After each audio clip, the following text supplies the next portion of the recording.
Hello friends, कैसे हैं आप सभी लोग। आप सभी का स्वागत करता हूं फिर से अपने चैनल पर। गाइस, आज हम इस वीडियो में कंज्यूमर प्रोटेक्शन एक्ट से रिलेटेड 50 एमसीक्यू क्वेश्चंस की प्रिपरेशन करेंगे। अगर आप भी लॉ से रिलेटेड किसी कॉम्पिटिटिव एग्ज़ाम की तैयारी कर रहे हैं, वो रिलेटेड है जुडिशरी से, एपीओ से, एआईबी से या कोई भी अदर जो कॉम्पिटिटिव एग्ज़ाम जिसमें लॉ के टॉपिक को पूछा जाना है, तो आप हमारे साथ जुड़कर डेली 50 एमसीक्यू क्वेश्चंस की प्रिपरेशन कर सकते हैं। हम डेली अलग अलग एक्ट पर आपके लिए क्वेश्चंस लेकर आते हैं, तो ये आपको हेल्प करेगा आपके एग्ज़ाम को और आगे से एक कदम बढ़ने के लिए। तो स्टार्ट करते हैं। सबसे पहला हमारा क्वेश्चन क्या है कि कंज्यूमर प्रोटेक्शन एक्ट कब फोर्स में आया था। तो 2019 का एक्ट है, 2019 में ही फोर्स में आया था। दूसरा क्वेश्चन क्या है कि इस एक्ट का क्या मेन ऑब्जेक्टिव है। तो कंज्यूमर के राइट को प्रोटेक्ट करना, यही इसका मेन ऑब्जेक्टिव है। सी ऑप्शन करेक्ट आंसर है। अगला क्वेश्चन क्या है, कंज्यूमर कौन होते हैं। तो जो किसी गुड को बाय करते हैं, किसी सर्विस को लेते हैं और उसके लिए वो कंसिडरेशन देते हैं। कंसिडरेशन का मतलब पैसा देकर उस प्रोडक्ट को लेना, उस सर्विस को लेना, तो उसे हम कंज्यूमर कहते हैं।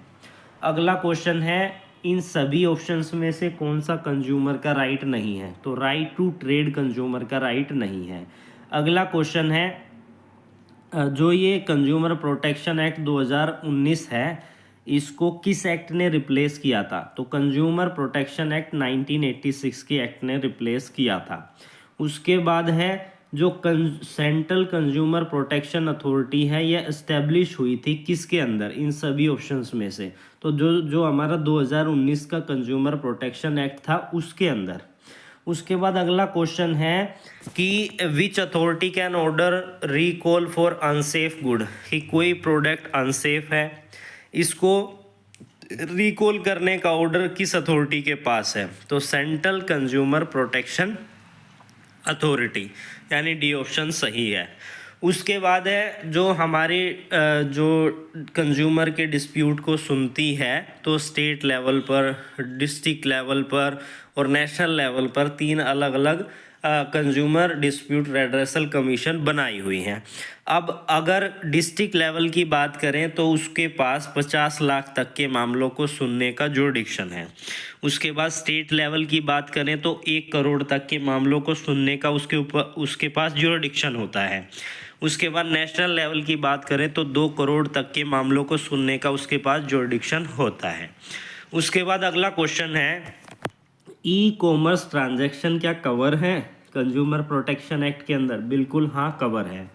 उसके बाद है नेशनल कंज्यूमर का जो प्रेसिडेंट है उसे कौन अपॉइंट करता है। तो जो सेंट्रल गवर्नमेंट होती है वही अपॉइंट करती है। मीडिएशन कंज्यूमर प्रोटेक्शन एक्ट के अंदर ऑप्शनल होता है। B option is the correct answer. उसके बाद मीडिएशन को किस चैप्टर में डील किया गया है, चैप्टर नंबर 5 के अंदर। प्रोडक्ट लायबिलिटी का क्या मतलब होता है, अगर कोई डिफेक्टिव प्रोडक्ट है तो मैन्युफैक्चर और सेलर्स की यहाँ पर लायबिलिटी बन जाती है, उसी को हम क्या कहते हैं, प्रोडक्ट लायबिलिटी। अगला क्वेश्चन क्या है, कौन लायबल होगा किसी प्रोडक्ट लायबिलिटी के लिए। मैन्युफैक्चरर्स हैं जो उसको बना रहे हैं, सर्विस प्रोवाइडर हैं वो, और सेलर, तो ये तीनों ही लायबल होंगे। डी ऑप्शन सही है। अगला क्वेश्चन है, मिसलीड एडवर्टाइजमेंट का क्या मतलब होता है। मिसलीड एडवर्टाइजमेंट रेगुलेट किए जाते हैं किसके द्वारा, सेंट्रल कंज्यूमर प्रोटेक्शन अथॉरिटी के द्वारा। कौन फाइल करता है कंज्यूमर कंप्लेंट। तो कंज्यूमर खुद भी, वॉलंटरली कंज्यूमर एसोसिएशन और गवर्नमेंट। तो D option is the correct answer. क्या टाइम लिमिट होती है कंज्यूमर कंप्लेंट फाइल करने की। तो 2 साल होती है। उसके बाद है डिस्ट्रिक्ट कमीशन की अपील कहाँ पर होगी, स्टेट कमीशन में। स्टेट कमीशन की अपील कहाँ पर होगी, नेशनल कमीशन में। नेशनल कमीशन की अपील कहाँ पर होगी, सुप्रीम कोर्ट में। अगला क्वेश्चन है, अगर कोई अनफेयर ट्रेड प्रैक्टिस कर रहा है तो कब कहेंगे कि वो अनफेयर ट्रेड प्रैक्टिस कर रहा है।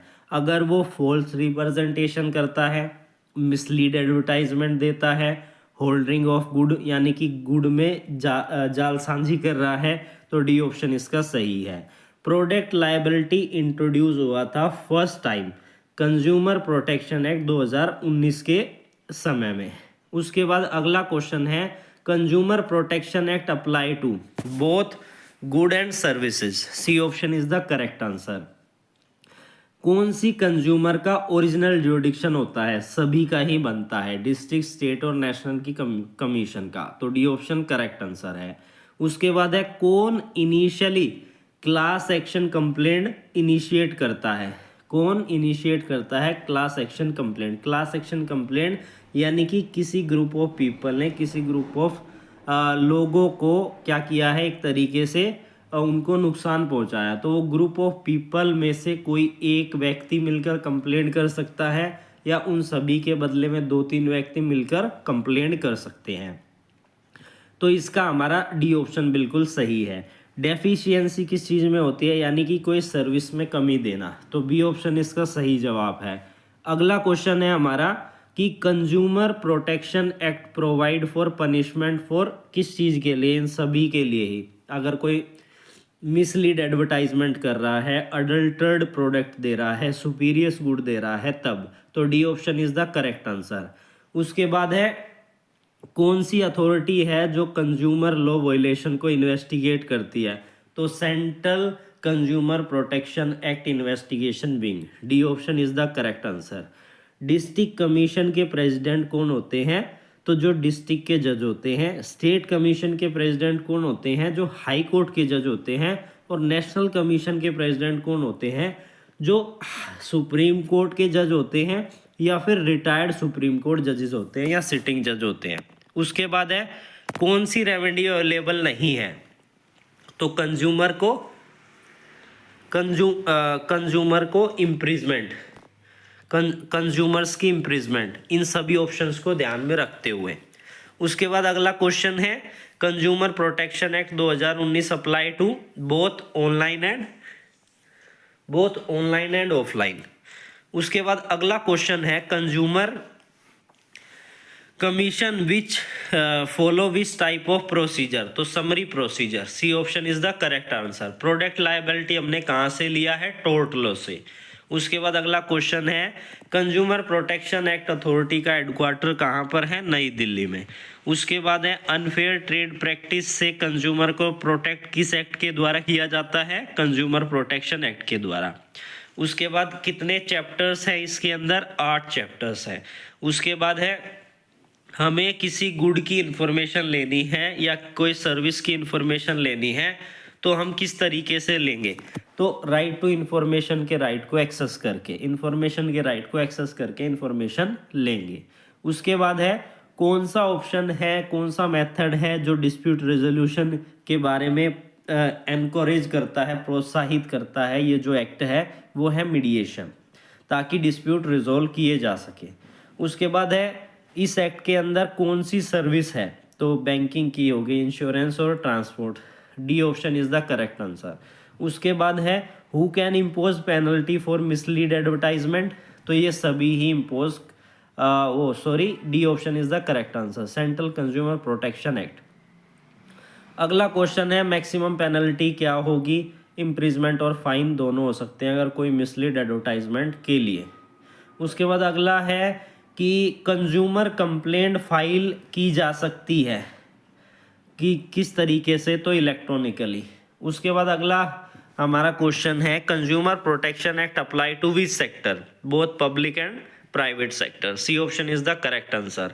उसके बाद है कोई अनफेयर ट्रेड प्रैक्टिस कर रहा है तो उसे डिसकंटिन्यू करने का ऑर्डर कौन दे सकता है? सभी दे सकते हैं, डिस्ट्रिक्ट कमीशन, स्टेट और नेशनल कमीशन।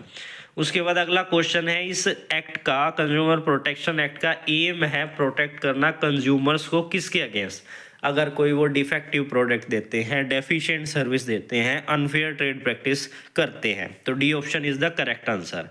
उसके बाद लास्ट हमारा क्वेश्चन है कि यह एक्ट किस चीज़ पर फोकस करता है? तो कंज्यूमर के वेलफेयर पर। तो ये थे आज के हमारे क्वेश्चंस।